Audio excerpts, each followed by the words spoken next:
I'm super happy to be here. So I have some notes because I'm going to quote people, and I want to get their quotes right. But I'm going to try to talk to you, and I feel like you should try to talk to me. Like, you can bust in, and if I don't notice you, just start talking. Because otherwise this will turn into like an hour of like Grandma Alison's story hour, and I think neither of us want that. So, but I'm going to talk today about my dissertation research. So I study the ways that we account for the value of the things that we do. And in my research, I look at artists, and when I say artists today, I'm going to be referring to visual artists. So I study the ways that artists balance the demands of art practice with work, family life, and other commitments in a world where everyone has his price. So my project started with a pretty simple question. How do we explain variation in the ways that individuals account for value? And the project draws on sociological studies of economic life, of working life, of politics and public life. It's situated especially in economic sociology and in the literature there on valuation and commensuration, and I'll get back to that later. And it's also talking a little bit to art history, to art criticism, and I'm trying to examine differences in the symbolic resources that individuals draw on when they account for and promote the value of their activities, of the things that they do. So this project started with an archival project. So I looked at artists' writings in 3 countries, in the US, Canada, and Sweden, a sort of range of welfare states, to try and see how accounts of value changed over time. And I found that in the late 60s, artists were very likely to talk about what they did as being primarily about the provision of objects for sale, for rental.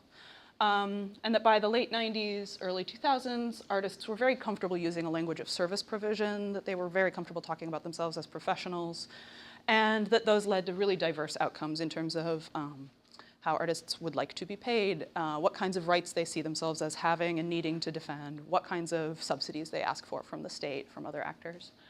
But in this project, I was only looking at one strata of one art world. So I was looking at a sort of transnational conversation between primarily people who had MFAs or the equivalent at that time. I was looking for a sort of hegemonic discourse over time. But of course, first, that's only one strata of one art world. There's lots of other art worlds, and I think they matter just as much as the one that gets to show in biennials. And also, of course, within that strata of that world, there was, of course, disagreement, right? There was a discourse that people signed on to, but there were detractors. And I started to wonder about variation within the broader community of practice. And so my research now is about thinking about that broader community today in the US. So this is what I'm doing. See my little Zoom microphone there? So what am I doing? I talk to lots of artists. My project is based in ethnography and interviews. I would be happy to talk about sampling if anybody's interested. I think it really matters. And I have this very odd and specific and complex sampling strategy, but it's really boring to talk about. So let's put it like this. I define visual artists for the purposes of this study as people who have shown something that they did in the last year in a context where it was understood to be visual art. I have talked to people who have worked in the Guggenheim, and I have talked to people whose most important exhibition ever was at a cafe in a small town in South Dakota. And I've done work in sort of 4 regionally defined areas of the country, so in the Northeast, in the Upper Midwest, in the West Coast, and in the South. And I've been to a lot of places, all in the US. I'm hoping to do nationally comparative work later. I haven't done it yet. And I've talked to a lot of people. And today I'm going to talk about one way to think about value, one lens that you can see value through. I investigate just this one window of investment. So clearly, I don't go up to people and say, please tell me a little bit about the value of the things that you do. Like, that will get me an answer, but it won't be a very good answer. So I look at the ways that artists talk about their choices, their goals, their past projects, their own history, their future, and try to draw out particular types of narratives. And the types of narratives I'll talk about today are narratives of investment. So this is an analytical category. They don't always use the term investment. And I define a narrative of investment as a story in which an artist tells me about a resource commitment, a commitment of time, of money, of energy, of space in their house, whatever, and link that to a story of a hoped-for outcome, maybe a past outcome of a similar commitment. So when people give me an account and it includes both an investment and a return, I consider that to be my object of study for what I'm going to talk about today. And all artists invest something in their practice. You need time and you need other finite resources like money or objects. Everybody invests something, and there are patterns in the sorts of investments that artists make, but they're not super interesting. Artists who have more money typically put a little more money into their practice, right? Like that's not a very interesting difference within my population. And I found that it's actually in talk of returns that you see real differences and patterns that are I think, really interesting. And so I'm going to talk mostly about returns today. And first, I'm going to talk about artists as calculating actors. I'm not always going to talk about them this way. I'm going to move on to artists as evaluative actors a little later. But for the moment, artists offer patterned accounts of the sort of return on investment that they expect. And I'm going to talk about two quick frameworks. So the structure of this talk is basically like a little bit of story hour for a while, where I'm going to talk about sort of the descriptive work that I've been doing, and I will get to the theory at the very end. But if something sticks out to you as actually requiring some theoretical discussion now, please feel free to yell. So I'm going to talk first about these two sort of distinct frameworks that can be used to understand artists' accounts of investment in calculative frameworks. So in one, investments are a form of speculation. In others, investments are necessary to build credentials. And these frameworks, they're not personal traits, right? They're sort of like logics, institutional logics or cultural logics that are out in the world. They're available. You can use them in concert. You can use them one or the other. You can use one to describe one part of your practice and another to describe another part of your practice, right? People are not speculators or credentialing actors, although some people lean very heavily on one logic, almost to the exclusion of others.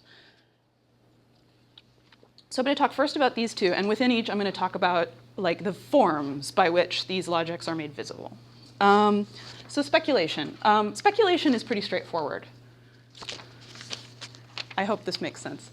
There's some stuff, and it went in there, and some time passed, and then there was more of that stuff, right? Like, speculation is, it's easy to discuss, easy to calculate, and it's easiest for outsiders to understand.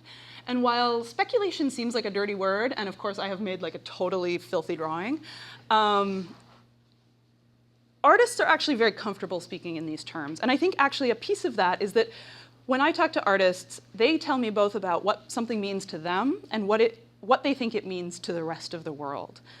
And the rest of the world thinks about money a lot. And artists are very ready to talk about what they do in terms that others can understand. They have a whole lifetime of experience convincing their mom that this is not crazy. And so I think that artists account for investments in speculative terms primarily when they link their investments to monetary returns from future sales. So I'm going to talk about the sales form mostly at the moment. So I ask Josh whether he considers his finances when he makes new work. And he answers me really quickly, yeah. Just even when I'm trying to deal with things, even when I'm borrowing money from the bank to make work and factoring how I'm going to pay it back, doing math like, this photo is going to cost $25,000 to make, and it'll be an edition of 5, and each one will sell for $15,000, which means that I'll make $7,500 for each. That means $7,500 times 5 total income, less the investment of $25,000 equals this. So in my head, yes. So people, in general, like to think that artists don't talk about money. I don't find that to be true at all. I think that artists just don't talk about money more than other people. Like, it would be totally inappropriate for me to be like, oh, hey, I'm Alison. How much do you make, by the way? hidden Right. secret in America. And artists actually encounter that all the time. They encounter people walking into their studio and pointing to a thing and saying, like, how much is that? And so we have a sense in our culture that artists don't talk about money, but they do. They talk about money and prices and health insurance and daycare costs and just as much as everybody else. But it's a taboo in our culture, and they don't talk about it all the time. So artists are often very ready to talk this way, but the clarity can be a little misleading, okay? So I talked about Josh, he had numbers, they made sense, there was math. I talked to another artist named Adonis, and he tells me about his and his collaborators' price calculations with just as much confidence as Josh does. He says, we set an hourly wage that we would give to ourselves, material costs, we make a budget, we save all our receipts. I ask how much this hourly wage is, and he answers before I finish my sentence. He says, $35 an hour per person. But later he admits that this calculation doesn't have anything to do with their prices, and he says, well, I mean, there's sort of like a standard for figurative sculpture, for sculpture of a certain size, at a specific level of entry into the art world. Like, things go for this much, so we're shooting to be just above that. So he's still pretty calculated and rational, right? He has this clear market orientation, he's setting his prices relative to others. But when I ask him about his vision of success, he lets out this long, slow whistle, which I can't whistle, but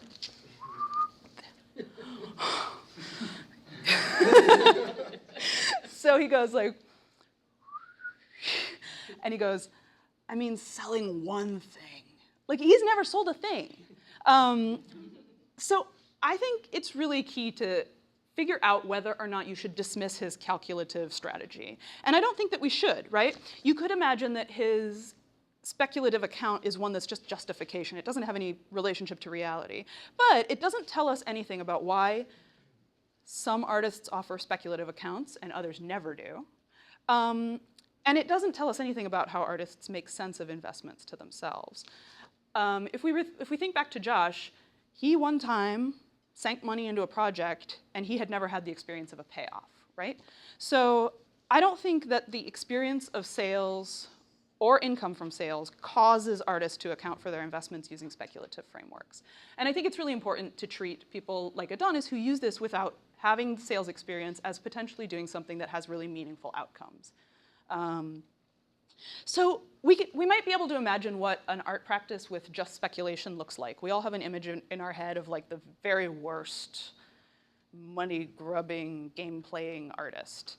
And in reality, those people don't really exist. And I think understanding how speculation exists alongside other frameworks helps us to understand both what the caricature of the self-interested speculative artist does in the community and why it's like actually not present in that community.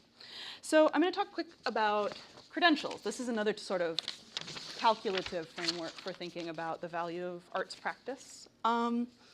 So there are a number of things that you can do, market work, that either require artistic practice, independent artistic practice, or are enhanced by it.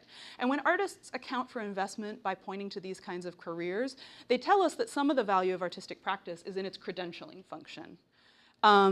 So I'm in Armando's studio, and his work is like everywhere, like up to the ceilings.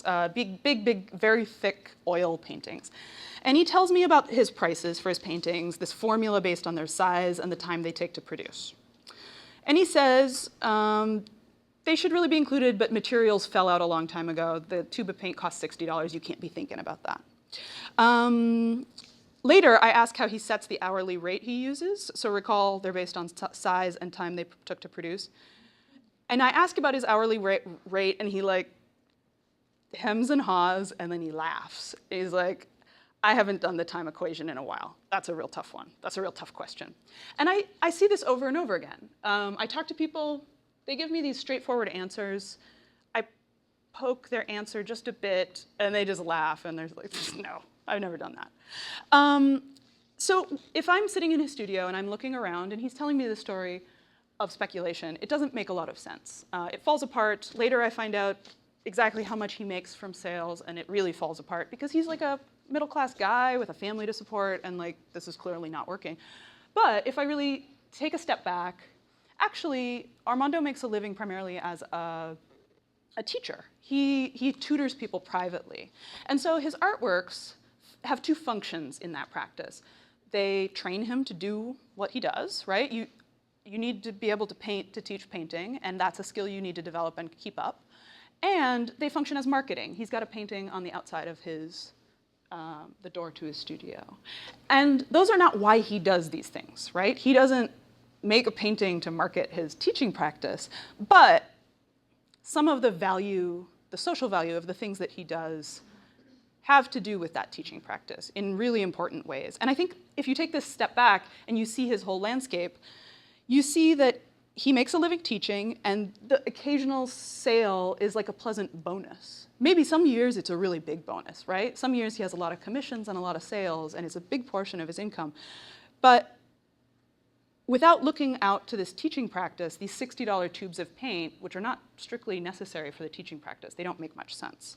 So within credentialing, I think there are two forms that matter a lot. One of them is teaching. Teaching art to adults, especially at the college and postgraduate level, basically requires an independent art practice.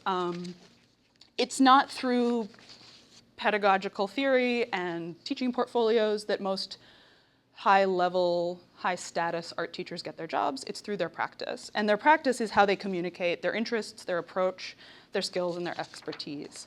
And at the highest levels, artistic practice as a credential outstrips all others. And this is a pattern that's you see in lots of disciplines, including mine. I'm in sociology. Lower status college art programs might emphasize pedagogical training and teaching experience, and very high status programs often boast professors with little art training, but with stellar international careers. So Josh had no teaching experience before his move into a very high status department. And he said, oh yeah, I never taught before. I wasn't in the adjunct pool. No one knew me. They only knew the work. Sophie, who is developing a practice, she's maybe a few years out of art school, she says she's not ready to look for teaching work.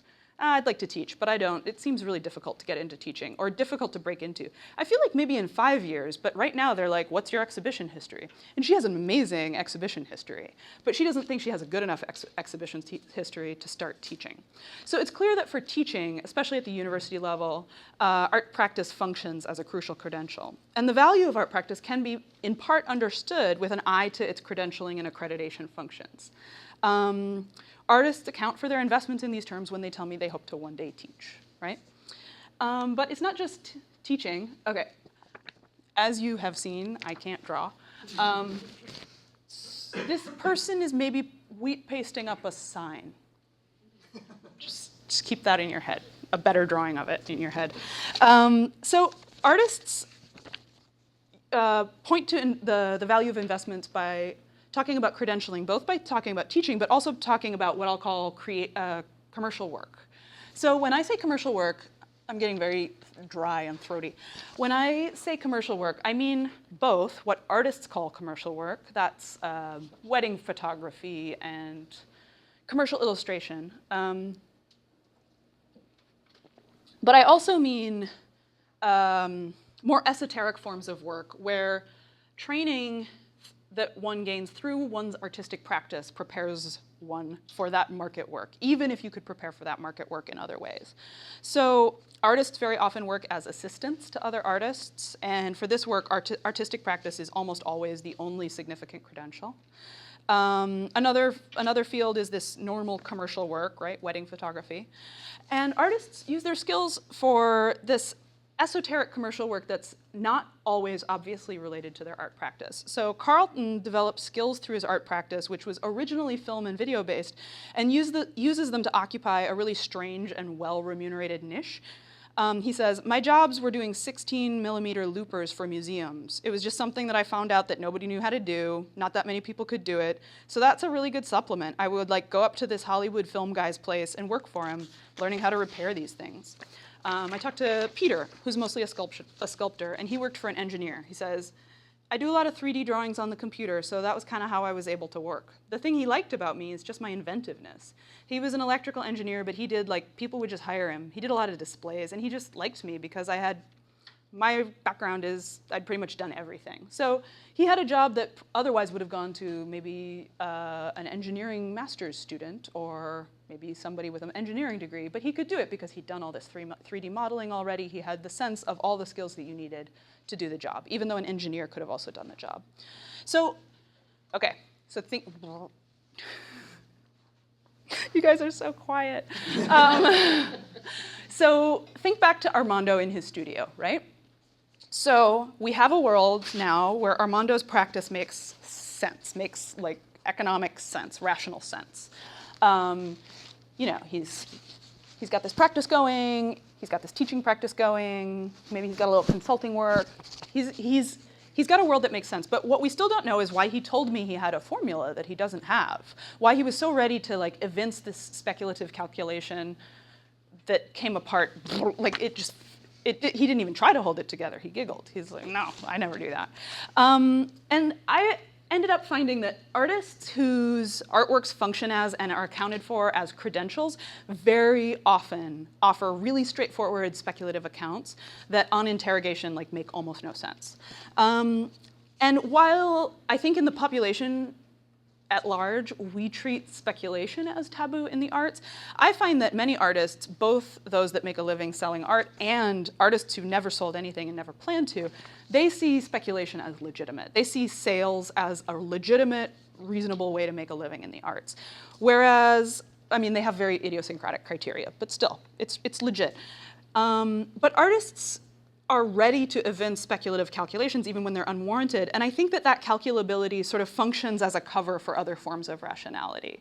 I think that speculation is often sort of the beard that makes messy and diffusely valuable activity legible to outsiders, and it's not very convincing even if you're willing to like peek behind it just a tiny bit. Investment in artistic practice for the purpose of acquiring or maintaining a credential is actually real sacrilege, not speculation. Scott refers to his brother, an art professor, as a teacher who only exhibits work to keep up his credentials. Rick questions the intentions of artists working with social practice. He says, it just becomes documentation, part of your resume, your tenure application, or whatever. I think that speculative accounts often offer artists a means of signaling occupational commitment without confessing to culturally illegitimate practices. And artists talk prices regularly and sometimes in great detail, but they don't usually talk about the credentialing and accreditation functions of their art practices or of art objects very often, and I find this to be a much bigger taboo within the community. So I have talked about artists as calculating actors, right? Speculation and credentialing are both ways to make sense of investments in artistic practice, especially for those whose art making is part of a large field of activity that encompasses both paid and unpaid work. Very few artists use only one framework.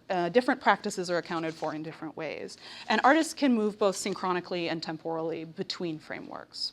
So these two frameworks, they allow for the commensuration of value with market value, but they do it in very different ways. And I think their really important outcomes vary. So artists that utilize speculative frameworks, artists who think of themselves as making stuff that has value, they're likely, when they demand remuneration, to do it based on the objects that they've produced, even when those objects are immaterial, and that's really important. They think of what they've done as the production of an object, even when there is no physical object. And they, whereas an artist might ask for more standard property rights, like a sale of an object, these artists might also ask for intellectual property rights for the resale of an immaterial object, but not all artists ask for these rights, and not all of them find them appropriate. So some artists, even those who make and sell objects, account for the value of their practice using credentialing frameworks, and they're much more likely to think of themselves as professionals who provide services, who have skills. When they calculate the value of an object, they might pay more attention to an imagined hourly wage, and they're more likely to ask for stipends, for wage floors, for clear contracts with institutions that request their services. And these are two instances of people who do the same things. Maybe they both make objects and put them in galleries. Maybe they both do performances and record them, right? There's no causal link between the type of practice and the type of account. So speculation and credentialing are both routes to the commensuration of value of artistic practice with market value. But those aren't the only frameworks that are used by artists to account for investments in their practices. And economic logic, even though it's socially dominant, it doesn't stand alone. So artists, I'm sorry, I need to, whew. Artists very often explicitly or implicitly reject the assumption that monetary returns are appropriate to their investments. Some people tell me it's not about the money, they never wanted to make a living, but more often, artists reject market-oriented assumptions implicitly while speaking about their goals or about a great project or about their plans, even if they never reject it rhetorically. So while these artists talk of investment like everyone else, they speak about finite resources that are dedicated to their practice, and they link those investments to returns. When they hope for non-market returns, it might be appropriate to think of their investments as incidents of, or mechanisms of, or signals about commitment. And within this framework, I'm going to outline two really significant forms, vocationalism and communitarianism. So I'm going to do like a little aside. There's a really bright light, so I have to be careful where my aside goes. So are these people hobbyists? If artists say they don't care about money, why don't I just say they're hobbyists or unserious or unprofessional? So the first reason is very simply, I find no correlative relationship between professional status, however you define it, and accounts of speculative, credential-oriented, or what I'll outline below as commitment-oriented frameworks. So some full-time artists who are successful, who draw incomes from their work, they speak only about commitment.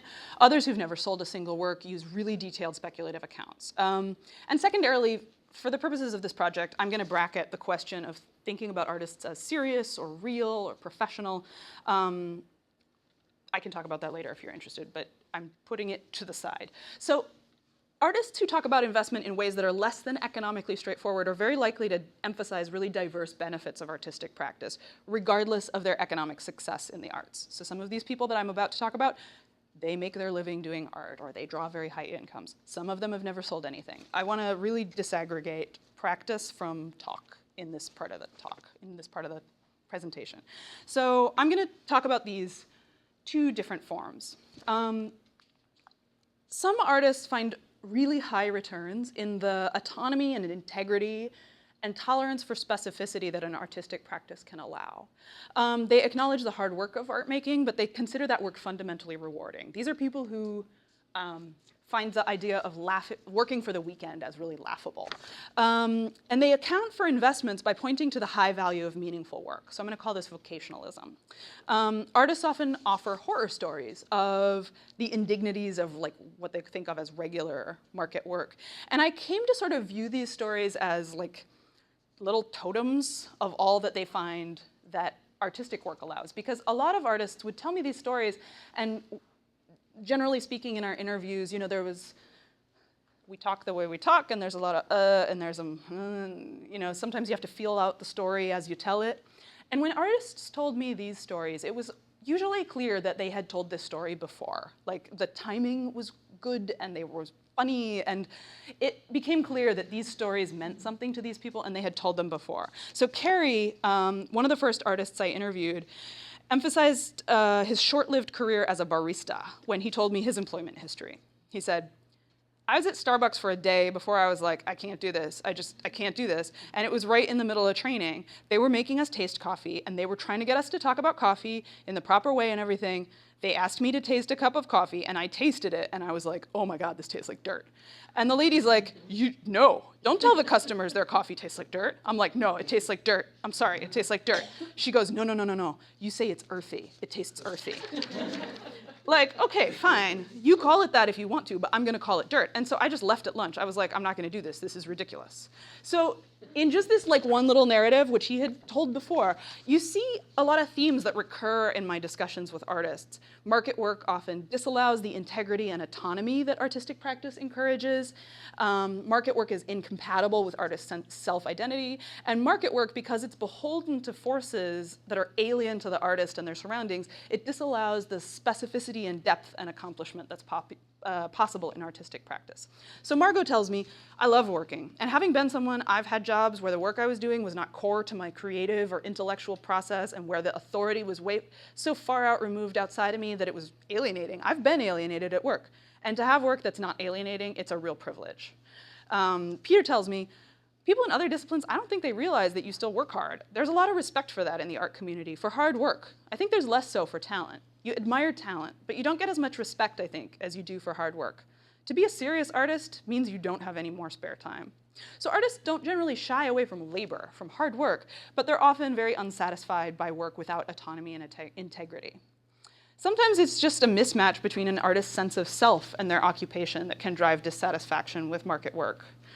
And artists using vocationalist forms often report finding themselves engaged in practices that are just like too specific or esoteric for the marketplace. Or they argue that only artistic practice allows for the sorts of deep, long-term commitment that they feel is necessary.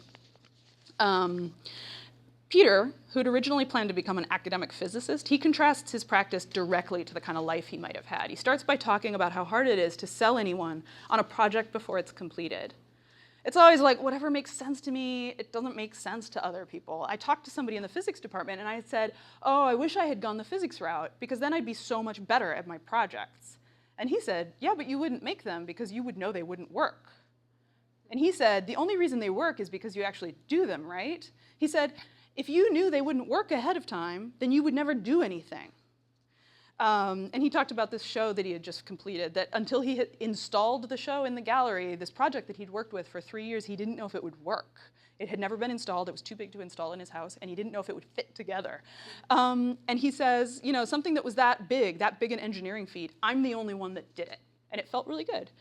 Artists account for investments in their practice using vocational forms when they point to returns involving the ways that non-market work can allow for rewards either uncommon or impossible in market work. And they end up in situations that I think lead to a lot of very funny quotes. So Peter, the engineer, he makes us both laugh when he tells me, I'm one of those people, I'm just always working, which is really hard financially. And this sentiment is like on its face a little confusing, but is immediately recognizable to artists, but also to lots of people who care very much about their job and maybe work a little more than they should. So the last form I'm going to talk about is something that for now I'm calling communitarianism. So this is visible in almost all artists' accounts, but it's dominant in some. So artists invest in community as they invest in their art practice, and a lot of their returns are communitarian in form. They take studios to be near other artists, they work with near and far-flung collaborators, they build institutions, they donate their time and resources to other artists and institutions, and they often do these things with very little hope of economic returns, and they highlight communitarian returns with very few regrets. So I'm going to do another aside. Some people might argue that such activities can be seen as market building. And they can on occasion, right? Artists are very aware of the potential economic returns of social activities to the extent that they often bracket them off from real social life. So Gregory points to this problem. You do think about, you're like, okay, we have to go to this bar for this after party and the drinks are $24. But I'm gonna go and I'm totally gonna be, that's more than I wanna spend, but I'm gonna go and I have to because I need to be around these people. And so, yeah, you're having a good time, but it's like, it's what it is, you know? So market building sociality is schmoozing, it's networking, and it's in reality a small minority of community building activity for most artists. The far greater proportion of community building investments by artists aim towards and have communitarian outcomes. And acknowledging that artists hope for and recognize and value that type of returns is, I think, really central to understanding investments in artistic practice. So artists work to create community in part because they build the community that they want feedback from. In many cases, that type of community doesn't exist before artists conjure it. And through investments in their own artistic practice, they feed forward to build the community from which they hope for feedback. So Margot, who with a collaborator, she runs a large project that costs them $26,000 a year. She sums up this communitarian impulse really eloquently. She says, people used to say, well, you guys must be so rich to do this. And okay, I grew up poor. It is real money. But at the same time, other people who are like in the middle class or whatever, they spend that much on school tuition for their kid and nobody thinks twice about it. So I really resist the idea that this is somehow abnormal. Like, I think it should be as normal as paying $26,000 a year for your, instead of having a kid, we have our community and we're paying $26,000 a year for it or whatever. This is a community space. So, yeah. So you mentioned for this community notion, it's for feedback, and I'm just wondering, given the project-based nature of so much of artistic work, how much of it is pure business development as opposed to, I don't really care what you think critically of my own work, but are there opportunities to collaborate or to meet someone who's potential? So I think artists can be doing both at once, and I think that it's reasonable to separate out the two benefits. And when you talk to artists, they tend to also separate these two out in terms of their goals. Perhaps the outcomes mingle, but they know what they're doing when they go to see somebody or when they go to meet somebody or when they work on a project that might not work out. And there are also artists that really never expect or aim for any form of outcome other than communitarian ones. So there are people who really just want to be communicating with other people. There are people who want to build a very particular kind of community. In a world where serious artistic practice is, I think, really highly professionalized, and where at least a professional pose is necessary to be taken seriously a lot of the time, it can be kind of problematic to act as though you don't care about the professional side. But I also don't think it's a problem to see both of those things happening at once. And I think devaluing the sorts of communitarian returns that artists make value of, what's the word? That artists value really highly, means that we're very ready to ignore the outcomes that I see when artists tell those stories. So, for example, so here's the model. Just as these different forms and these different logics lead to different practical and instrumental outcomes in the world, right? Like one person thinks of what they're doing as being protectable by intellectual property, and another doesn't. These two also lead to very different outcomes. So people who are very likely to promote vocationalist outcomes are also very likely to end up both in nonprofit work and in the arts in their working life. And that means a lot of things, including that they tend to have very low incomes compared to their peers and compared to other people that they think of as their peers. Whereas artists who place a lot of value on communitarian outcomes are the most likely to think of themselves as fundamentally nonprofit. And the reason that I think this matters a lot is in part because almost all artists think of at least some part of what they do as fundamentally nonprofit. And they link that up to how they feel about the appropriateness of state subsidies for the arts. So an artist will say, well, I have a practice and it has many pieces, and there's a whole bunch of it that I'm just doing for myself. So I talked to, what did he say? He said the best things. I talked to this guy who I don't have his quote here, and he was we were talking about the idea of large subsidies for artists, and we were talking about different states and how in some states you get a lot of money, and some states you don't get much. And he was really resistant to the idea of his state giving more money to artists as grants, despite the fact that he had benefited from very large grants in the past. And he said, well, I mean, it's embarrassing, but I mean, a lot of the stuff that I do, it's just not good. And I'm doing it because I want to, and nobody should pay for that, right? So artists individually and as groups are actually very ready to differentiate between different kinds of artistic practice. And without understanding communitarian outcomes, I think it's very hard to defend state-level subsidies for the arts, actually.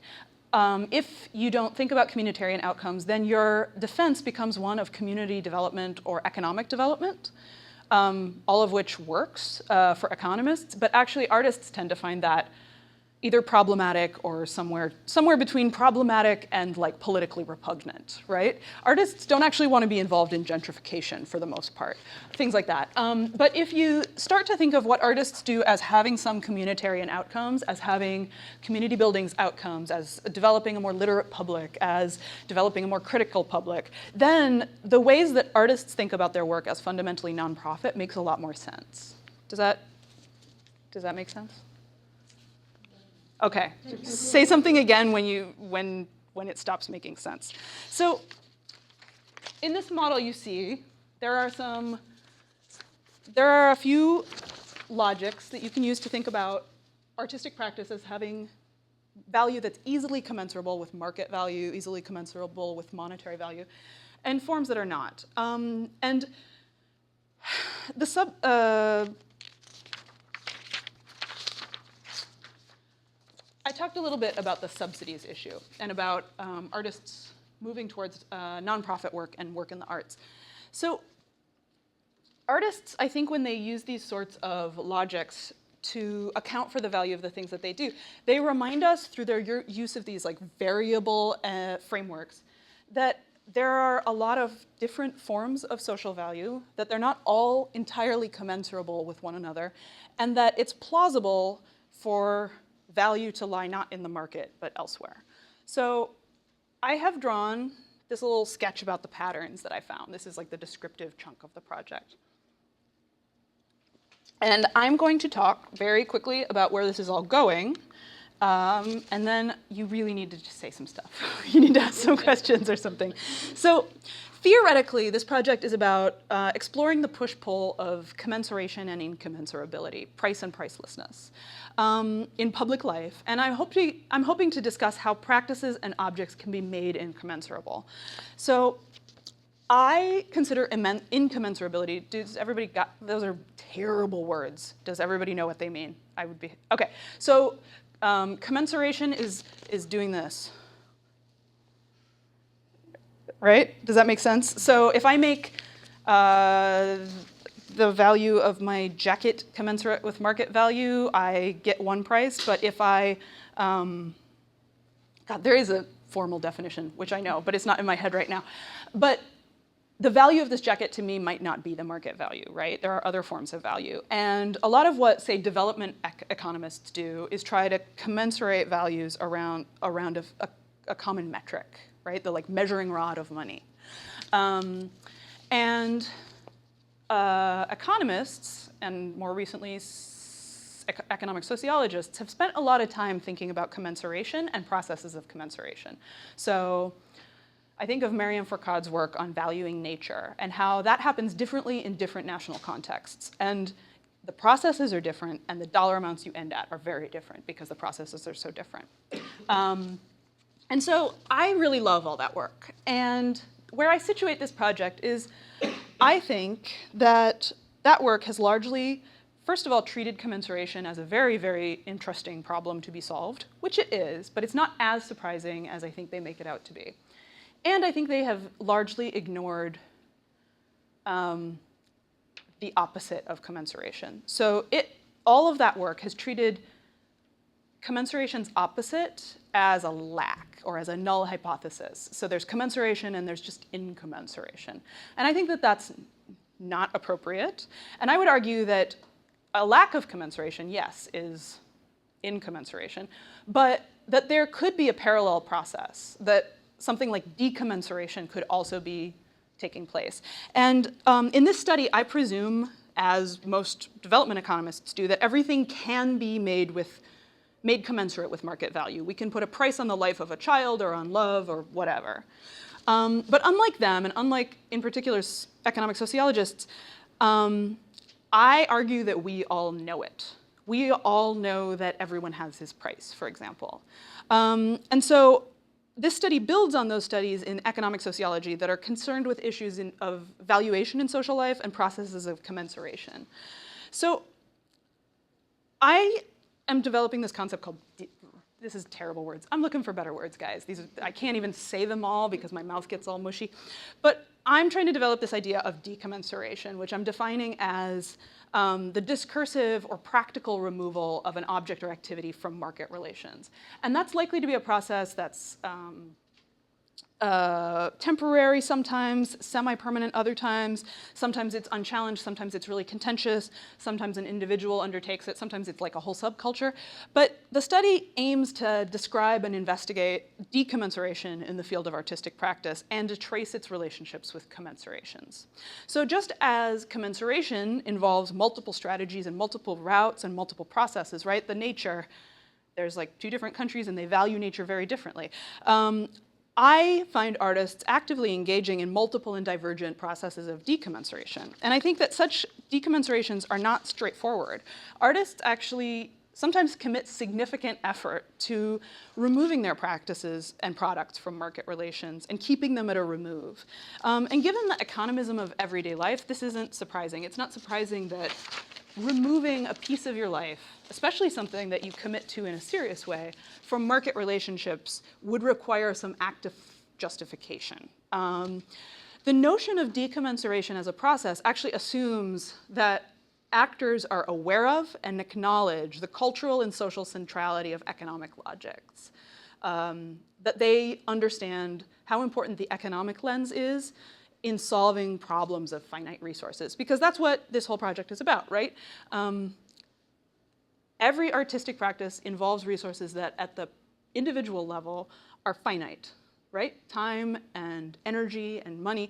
Every moment that you spend thinking about making art or making art is a moment that's lost to something else. So commensuration to monetary value is one technology for the reconciliation of discrepant aims. And it's a really important one. But it's not the only one. And I think that attention to decommensuration will shed light on really previously underconsidered processes. And it'll explore for exploration of some forms of agency and action that I think of as native to capitalism, right? All of this is taking place in a world where we rely very heavily on money incomes, where capitalism has really infused this world that artists are in. And I think that without understanding decommensuration as a potential form of agency, it can be hard to think about diverse and coexistent frameworks for thinking about value.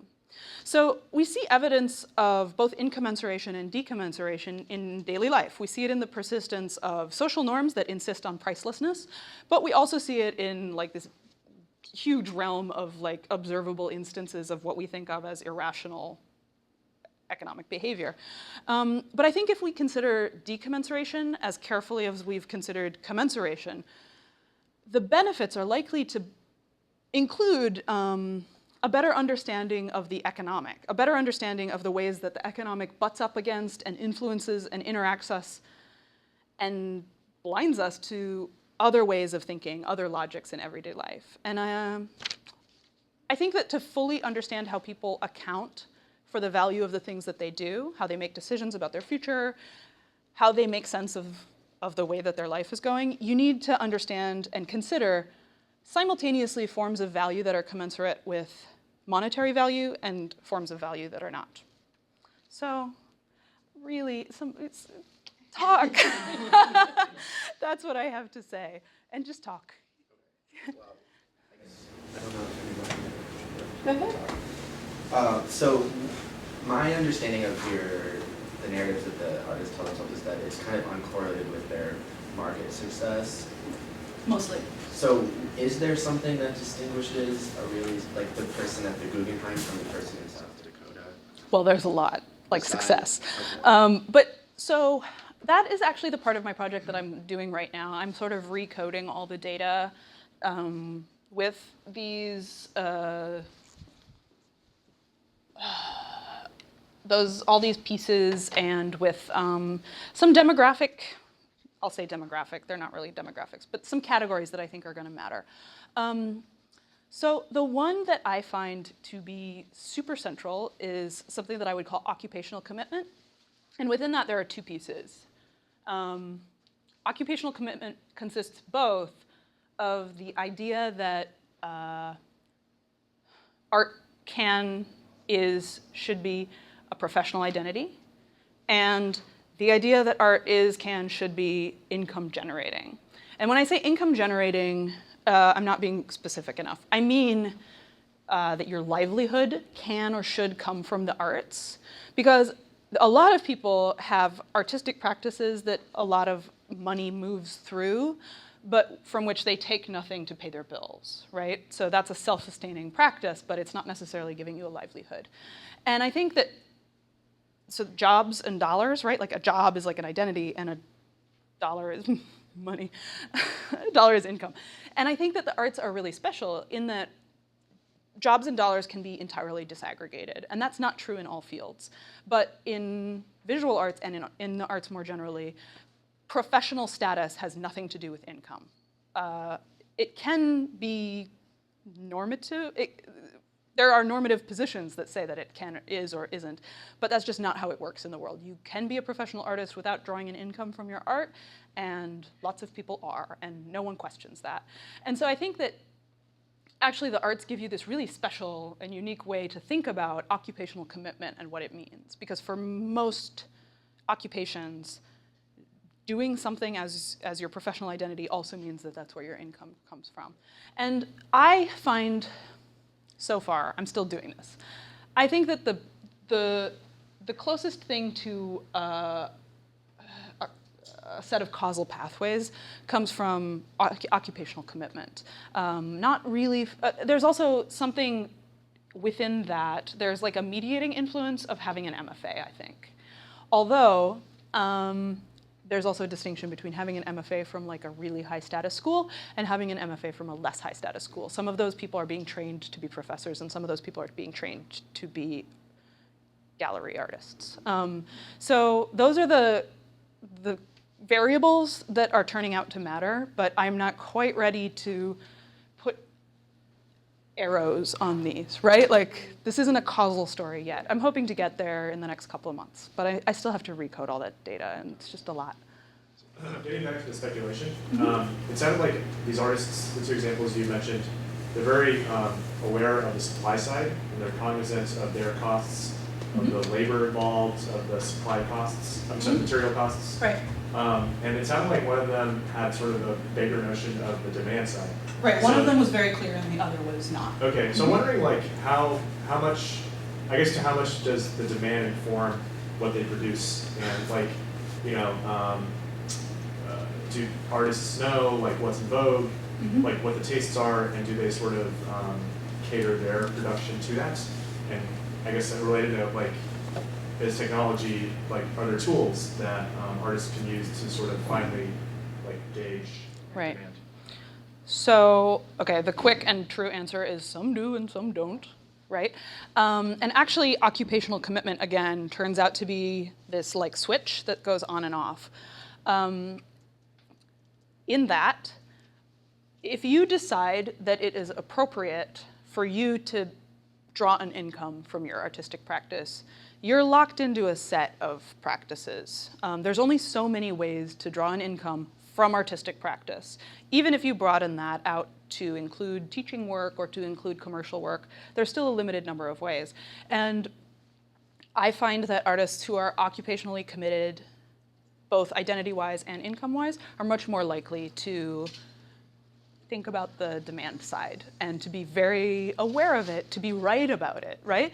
Because this is a really hard thing to gauge without looking at not only artists' narratives, but their career histories and maybe their taxes. And you need to have a lot of information, because many artists know a lot about the system, and they know how they would play the game if they wanted to play the game, but they don't play the game.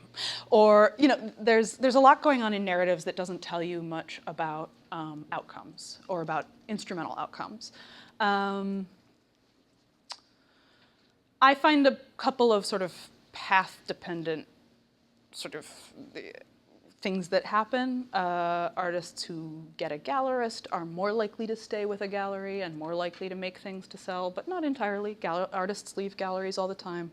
Artists who quit their job are more likely to think about demand than other artists. But those things are not super surprising. And I think I think this element of whether or not you think it is appropriate for you to make an income from your work is really the key that this is going to revolve around. And it's much more likely to push you towards the speculative side of things. Even more likely than it is to push you towards sort of credentialing routes, which are in many ways more secure. In a lot of ways, becoming an art teacher is a pretty secure route to a life that works. And then you brought the galleries. So I guess now, and for decades in the past, galleries are still the sort of medium for. Oh, the technology question, right. So for some artists, right? And there's different kinds of galleries, right? There's like fancy New York galleries, and there's like small town galleries, and there's like yes, artists, generally speaking, need to be in contact with some kind of institution to get their work out in the world. They don't always, right? So some artists never sell anything, lots of artists. And some do develop personal relationships. Maybe they have a studio, and they have a studio in a studio complex even, that's more likely. And they invite the public in from time to time, and the public buys things. And this is a strategy that does work for some people. Like I've met people who make quite a bit that way, who have very good incomes, but they tend to sort of really develop one-on-one relationships with collectors, not with individual buyers, but with collectors. Maybe those collectors also commission them to make new work. There are a lot of new platforms for thinking about how to make a living in the arts, but I think each has both an upside and a downside in important ways. Right now, this is only 50% relevant, but like right now there's all these stories on the internet about Urban Outfitters stealing this one jeweler's design, right? And Etsy makes it easier for her to sell her designs to a wide public, and it makes it quicker for Urban Outfitters to take the design, right? So I don't know. I don't study these new technological innovations in particular, and I have not found them to touch on the lives of the artists that I've talked to as much as I had expected. A lot of people have tried something and quit.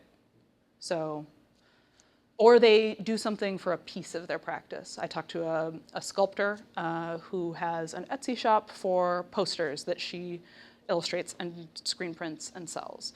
And if she had a different brain, she would think of that as her artistic practice, but she doesn't, right? Like that's like totally day job-y stuff. Like it's her own work, and she did it out of her own goals, and it was stuff she wanted to do, but it's not her art. It's like this other entrepreneurial thing she does. And I see some of that too, but I don't know. Online galleries are certainly not working for most people. Yeah? Just to follow up on Will's question, I think the example he is referring to was maybe Armando, maybe it was the name, where you described the speculative model kind of breaking down. Mm-hmm. And it was also, could you say a little bit more about why you see that as breaking down? Because my sense, and I don't know if this was right, was because this like pricing mechanism that he was using was kind of divorced from what he was calculating in terms of expenses. Yeah, so both his pricing model broke down, but that wouldn't be enough for me to say that his speculative sense of the world broke down. It was that through poking at his pricing model, I was able to get him to sort of tell me that actually he only a very small part of his life is connected to selling stuff. It appears at first to be how he runs his practice, and when you ask him about his practice, it comes first. But I think that the reason it comes first is because it's the one that's easy to talk about, and it's the one that's like socially legitimate. It turns out that this is not in any way meaningful in either how he runs his life or how he makes a living, and that's why I say the sort of speculative logic really breaks down with him. And once you get underneath it, he's very ready to talk about his teaching practice and how he set it up and how he thinks his artwork interacts with it and how, but it's not what comes first. And because I saw that over and over again, I started to think that it served this very specific purpose for some artists. Some artists, when they use this speculative language, even if, I talked a little bit about Adonis, he used that language but had never sold anything. But I don't think his use of the logic breaks down at any point. I think that really orients how he makes choices. For Armando, it breaks down because it has nothing to do with his choices. It's just sort of a way to talk about what he does that I think that he thinks makes sense to other people and doesn't expose him to claims that he's just doing stuff so he can be a teacher, which... You mean that it breaks down because it has no consequence on his real economic being? But also on his sense of himself. By the end of the interview, he talks about how what he does is so fundamentally about this work that he does with people, and that there is a selfish part of his practice. But what he had previously described as sort of about sales and gallery exhibitions turns into, well, I do things because I like it and it's leisure and I enjoy it, and I have this part of my practice that's really about other people, about skills, giving other people skills to communicate and, opening other people's world up. And yeah, the sort of speculative logic that is almost encompassed in that pricing story, it just falls away entirely. And also, if you ask him about given prices, he'll tell you the price of an object, and then he'll be like, well, but you ask about the last 5 paintings that left his studio, and one was a gift, and one, they didn't pay for it yet, but they probably will. And there's a lot of reasons to think that the speculative story that he told is doing something other than orienting his life and his brain. Yeah? Did you find anything, sort of any correlation between people who so they pay their bills with doing something art-related, and the group of people that pay their bills by, working at Starbucks or whatever, and then do their art on the side? Do they have fundamental differences about sort of how they're valuing their art? I am looking for that kind of pattern at the moment. My vibe, which is more than a vibe, right? I sort of know the data, is that there are real important differences in terms of instrumental outcomes between those two groups of people, in terms of income and stuff. But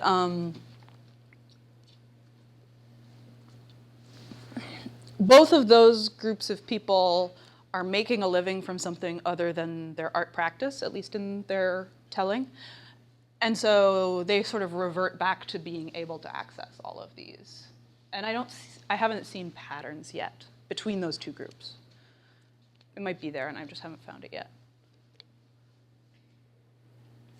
I'm interested whether or not your model, I like the drawings of it, by the way. I think it's very useful to just picture it.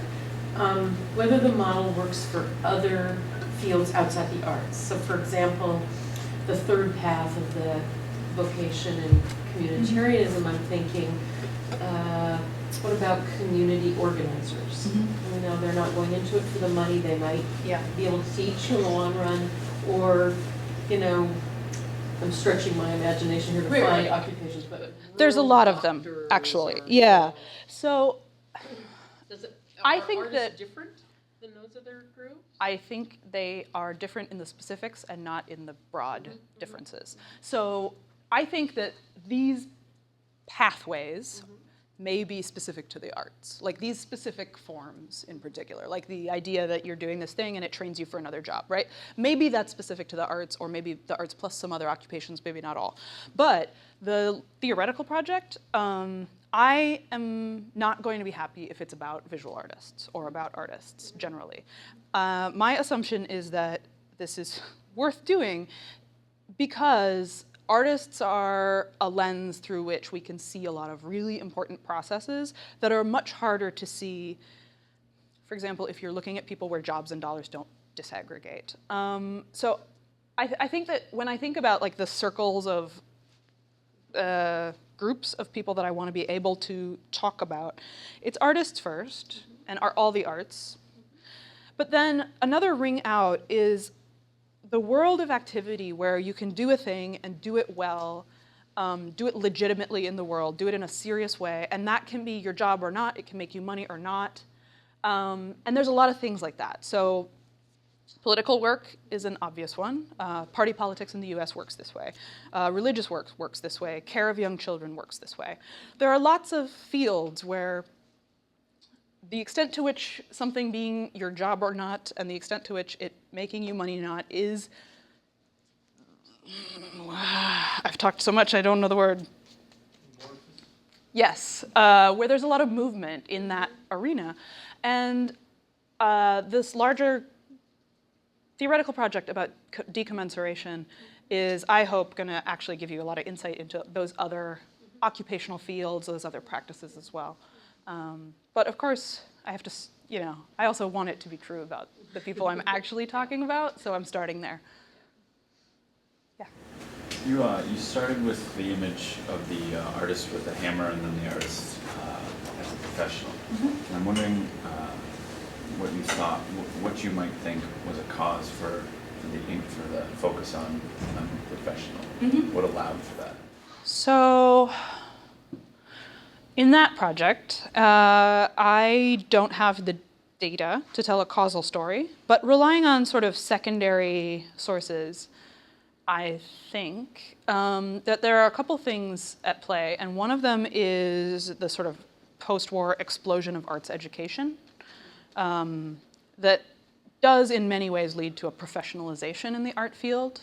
So not only are artists getting really highly trained, which is sort of locking them in to some extent, but also they're getting really highly trained mostly in an institution where their peers are getting trained into professions. And I think that artists over time have been more and more likely to just understand themselves to be educated professionals with skills that have value. And as soon as you move to your skills having value, I think it's like a short step to think more about your hourly wage, things like that. But I also think that certainly beginning before my time period, which starts in '67, but accelerating in the 60s and 70s, we have seen a huge shift in most of the democratic capitalist West away from a manufacturing economy and towards a service economy. And I think that the conversation generally in the culture is one that has moved very much away from work being about the provision of objects, work being about making stuff, towards work being something that you do with your brain and that you do with other people. And I think there is a sort of equal causality there, if I were guessing. I think there's a lot of good evidence that the sort of increased education and professionalization of artists and this like larger cultural shift in what it means to be working, what it means to be at a job, probably equally contributed. But I don't have the data quite to tell that story by myself. Yeah? So are artists unique in this whole occupation decision structure, or are there any occupations that have a fairly close model for decision making and investments in time? So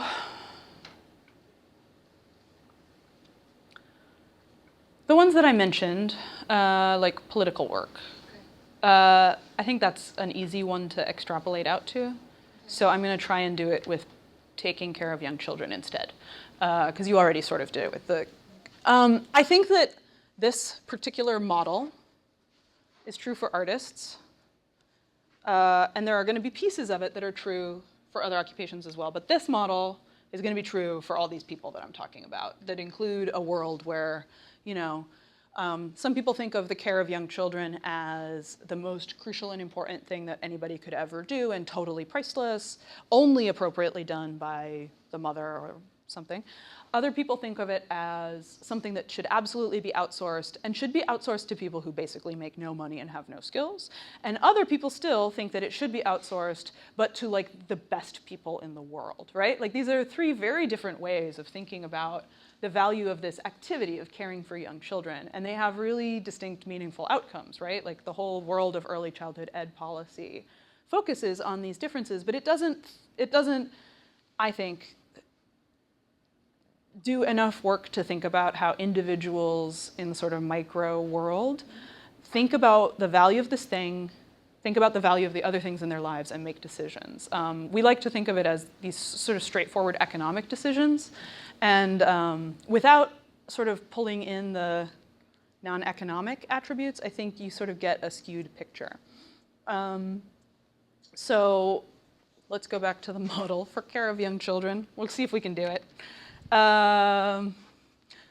There are people who stay home with their kids who say it's the most rewarding thing in the world, and that's why they do it. It might not be why they really do it, right? If you want to treat people as like not being in charge of their decisions, which I think sociologists generally do, it might not be why they do it in a structural sense, but people make sense of what they do by talking about its meaningfulness.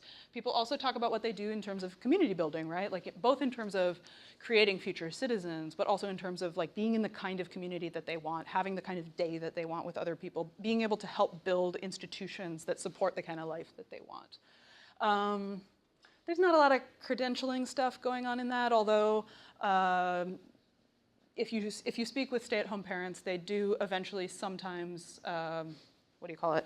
ease into daycare work, home-based daycares and things, and you could argue, and certainly parents judge daycare providers on whether or not they have kids and how they are seen to be acting with their own kids. And speculation is, I think, that's how we tend to want to think about the decision to stay home with your kids or not. People want to say, well, if you make enough money to pay for daycare, then you should probably be at work. And obviously that's not how most people make their decisions, but it's how some people make their decisions. And especially for people who in any way live hand to mouth, and like that can be people with very low or very high incomes, the speculative pressures and the logic of speculation becomes much more salient, I think. Yeah. Did that make sense? I sort of made all that up, but I'm pretty sure, I mean, I did a little research on political actors and on stay-at-home parents before I sort of focused on visual artists, and I still think that stay-at-home parenting is like a really great other case because it's got different political problematics. Anything else? Thank you. Thanks so much for coming, guys.